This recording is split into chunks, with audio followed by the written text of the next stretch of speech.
Hey, this is Mr. Hansen. We're looking at some circle theorems today, and I want to give you at least a little bit of a explanation as to why they work. So, number one, I just want you to kind of focus on that picture. Number one, we've got a tangent line, and we've got a radius. And they intersect right on that point on the circle. Maybe you can think of a tire going down a road, and maybe right in the center of the tire something's hanging there like this, and the question is, when you have a tangent line that intersects a radius, what angle is made right there? What's this angle right here? And if you think of maybe another point on the tangent line right here, you can tell the angle is going to be not 90 degrees, and if you think of one kind of right here, you can also tell the angle's not going to be 90 degrees, but as those angles get closer and closer to the point of tangency, or the point where the tangent line and the radius meet, it gets closer and closer to 90 degrees to becoming perpendicular line segments there. Okay, so that's the first thing. If you have a tangent line in a circle, a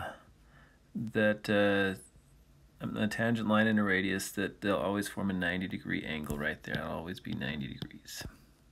Okay, second one, I want you to kind of consider the first one again. Can you kind of see how we're at half of 180 degrees there? So that's what gives us 90. We took half of the circle. So if we took this much of the circle here, and let's say that's maybe O for that arc, maybe let's say it's 120 degrees, so the arc's 120 degrees, then this is that angle is going to be half of that arc, so it'd be like 60 degrees there. So these two are really quite related.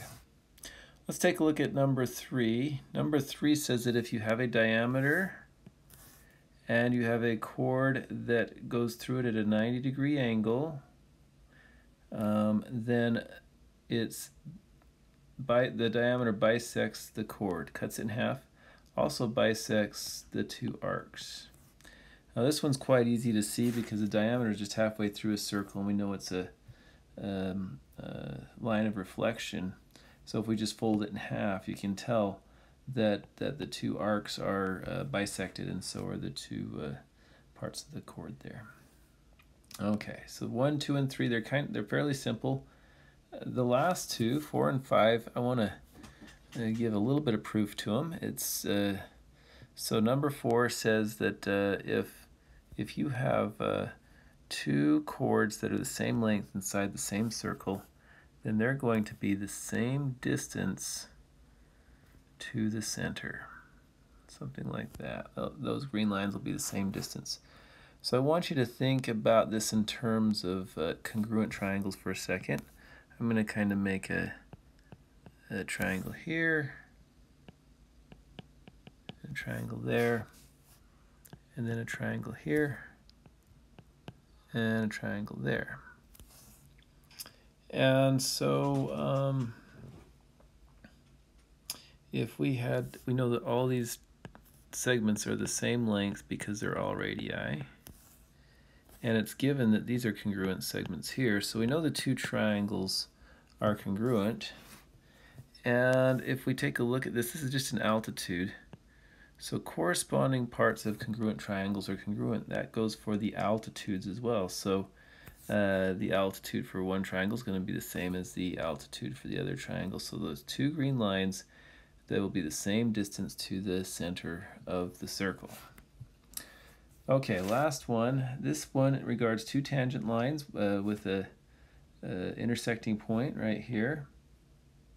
And we want to prove that this tangent line and that tangent line, or at least part of that line until the point of tangency, those two segments are congruent.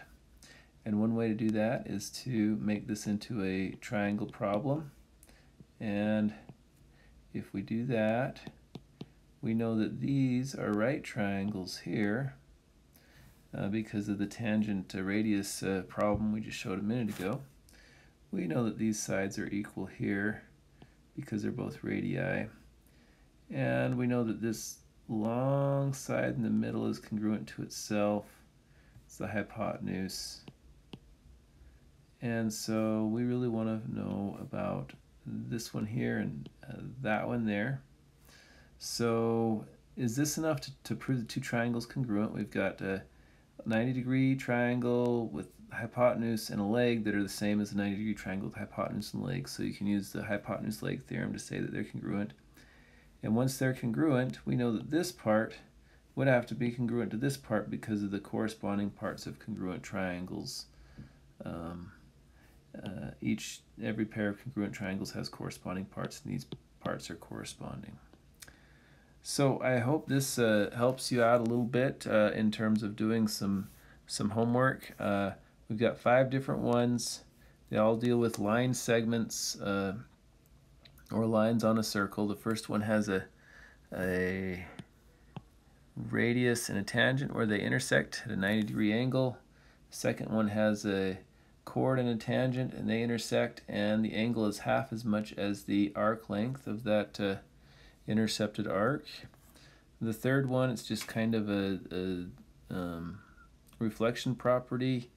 Diameter cuts an arc and a chord into equal halves. The fourth one, 2 chords, if they're congruent, are the same distance to the center of a circle. And the fifth one, 2 tangent lines that pass through the same point are going to have congruent segments from that point to the point of tangency. Thank you very much.